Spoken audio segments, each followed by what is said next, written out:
Seneca, reporting from Carthage.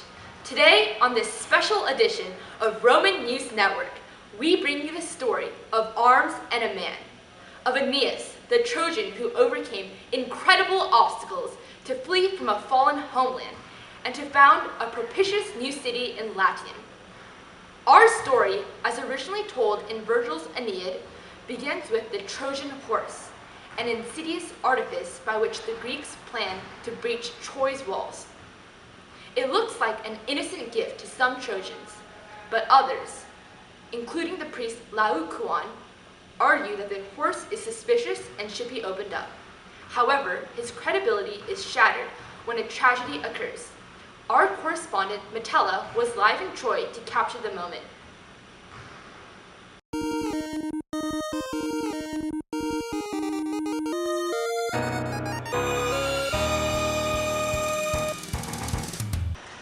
Troy has fallen in the past hour. The Trojan horse that the Trojans carried into the city apparently had 4 Greek spies inside. We have a short video clip from yesterday capturing the death of Laocoon. What you see here is a pair of terrifying serpents swimming towards the beach where Laocoon is making a sacrifice to the gods.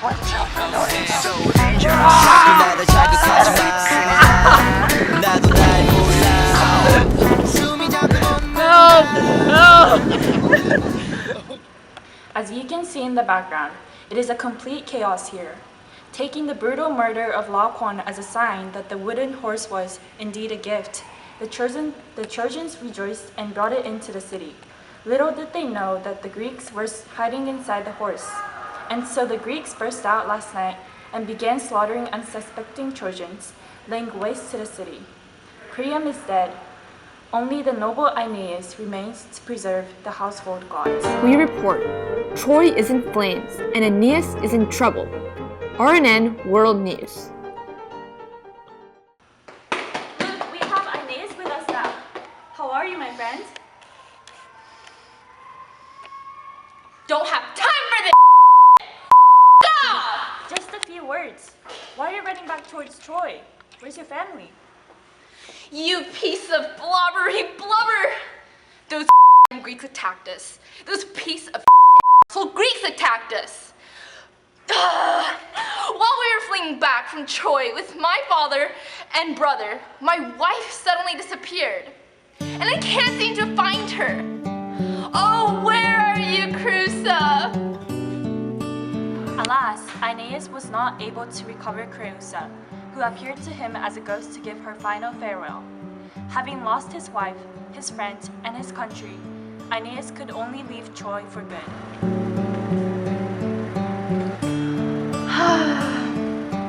I realized there was no hope of returning to Troy. I went up onto the hills with my father once more upon my shoulders.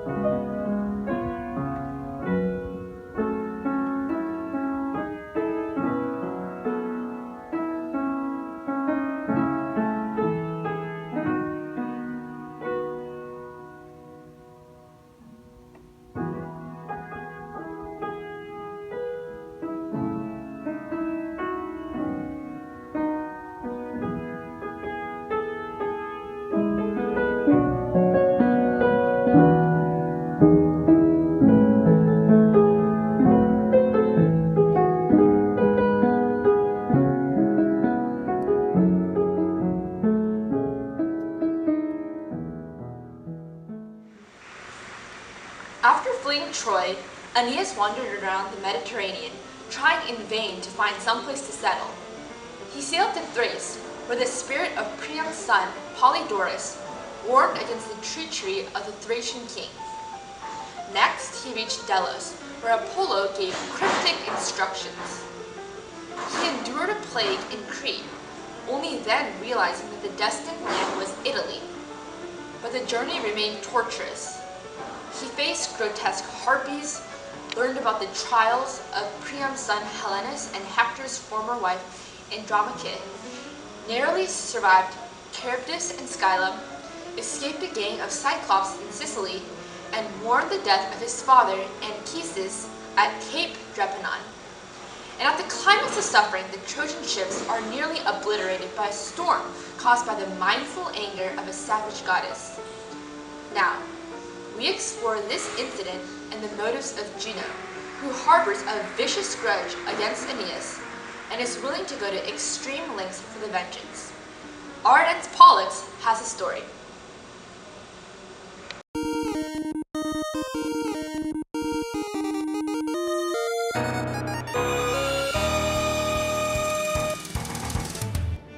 The Trojan ships, departing from Cape Drepannon, were suddenly struck by a severe storm. Wind smashed 6 ships into the shallows. A whirlpool consumed Orontes and his Lycian crew, and the rest of the fleet took massive damage.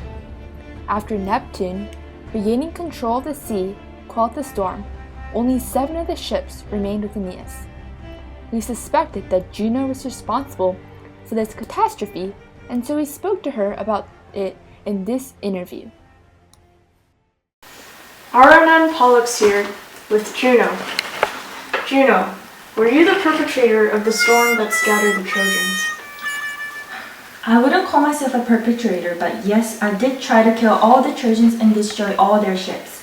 I'm salty to this day that nosy Neptune had to interfere. Well, there are always more opportunities for revenge when you're an immortal like me. I guess I'll start with this. How were you able to whip up a storm? As far as I know, aren't you just the goddess of marriage? Don't make me mad, little boy. I'm the queen of the gods, and practically everyone bows down to my command. And that's what happened. I was seething about the Trojans' approach to Latium, and all I had to do was ask King Aeolus, keeper of the winds, to release them for me. He took a little bit of bribing, but I didn't care much for Diakia anyways. Those winds burst out, rushing straight for the Trojan fleet. It was fun seeing all those ships fly. Why were you so angry? What did the Trojans ever do to you? What did the Trojans ever do to me? I'll tell you what the Trojans did to me. You know Carthage? It's my favorite city, founded by the beautiful and strong Dido. The Fates decided that the descendants of Trojans would invade and ruin Carthage. Absolutely unacceptable. Second, I was on the Greek side during the Trojan War. Check an old interview for that.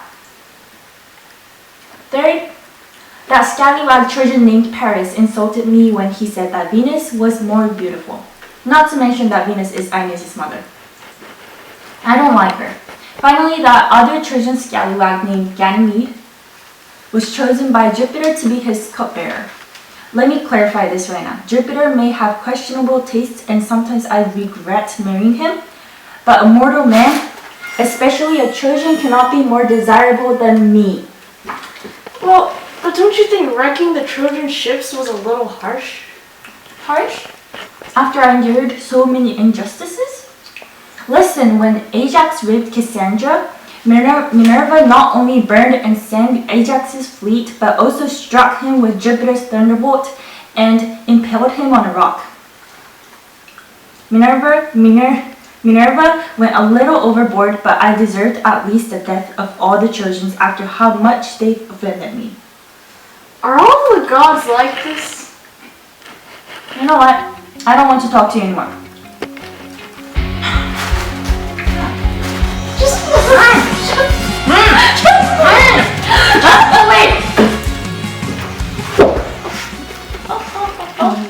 And that was Juno.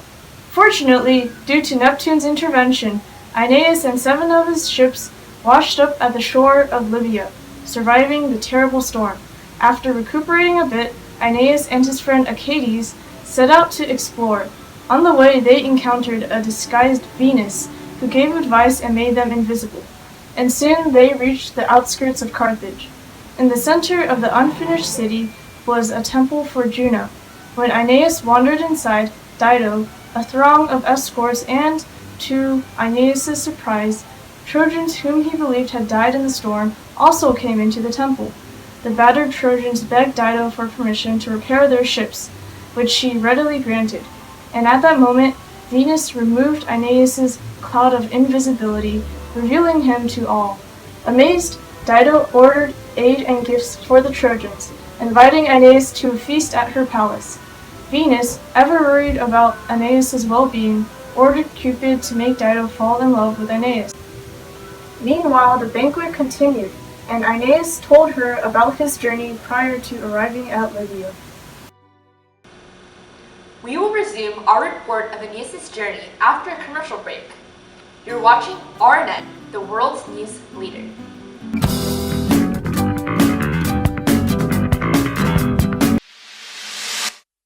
As the rain came down my window, I heard the wind blow all around.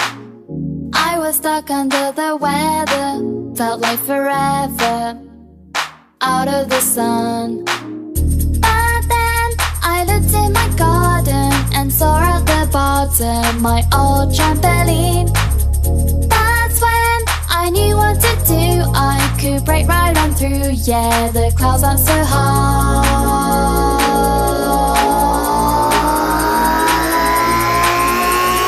First you fall down, then you jump back up again.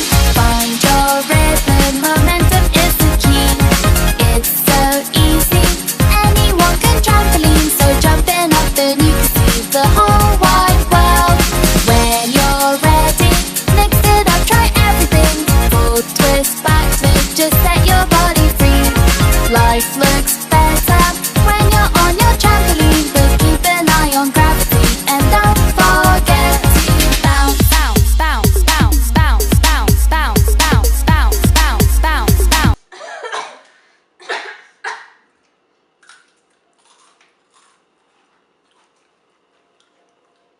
哎呀，这个东西太干了，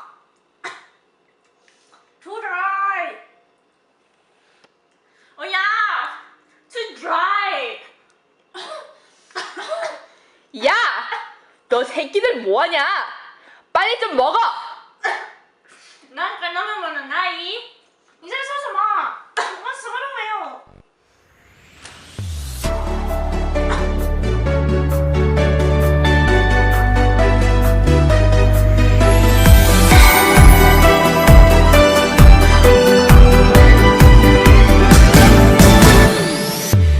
처음 본 순간 느낄 수가 있었죠. 이내 우리가 사랑할 것만 같아. 그럴 거야 기대하.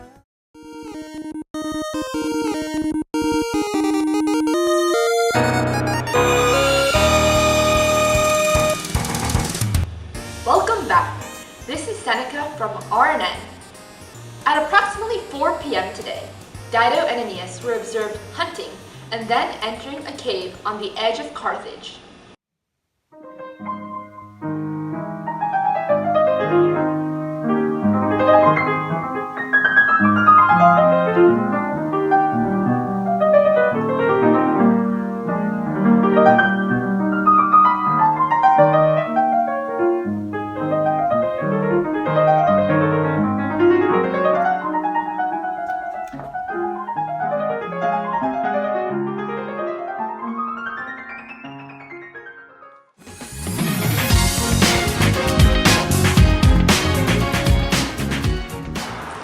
Actually, Seneca, there seems to be a major change in events here at Carthage today. Here we have Dido sobbing. How are you, Dido?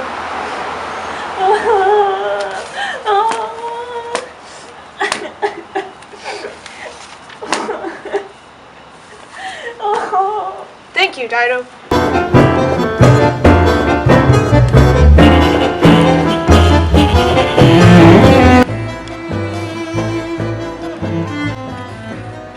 Obey the gods. Stay with Dido. Obey the gods. Stay with Dido. Obey the gods. There's no time to delay. We must leave at once. Let's go!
Carthage happened just a couple miles from here.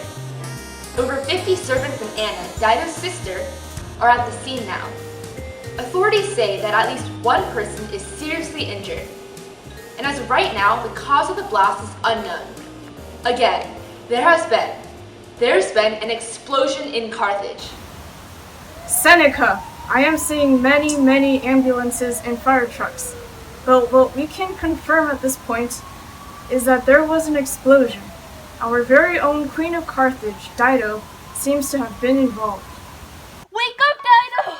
Wake up, Dido! You have to wake up! Without Aeneid, there's no more reason for living. You have to live!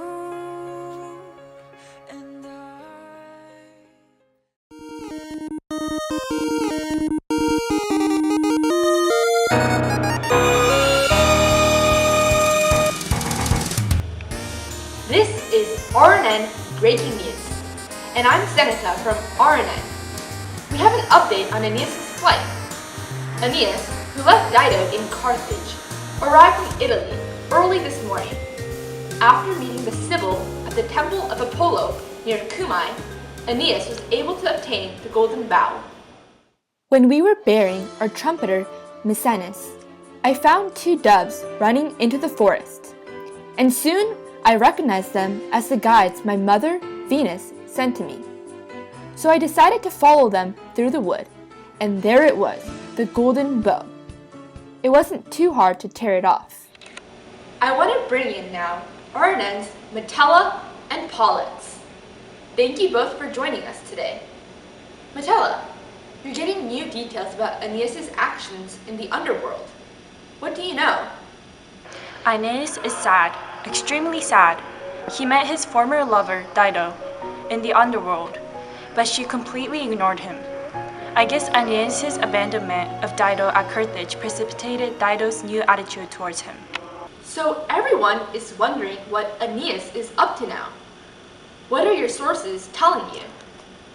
It appears that Aeneas has been meeting war heroes from the Trojan War in the underworld, but he is currently having quite an emotional reunion with his father, Anchises. My sources tell me that during the meeting, Anchises told Aeneas about the significance of his long journey to Italy. Aeneas emerged much more confident in his destiny. And so the tale of Aeneas comes to a close as he presses onward towards his journey. A true hero of Rome, Aeneas. Thank you all very much for joining us this evening. I'm Seneca from RNN, live from Carthage.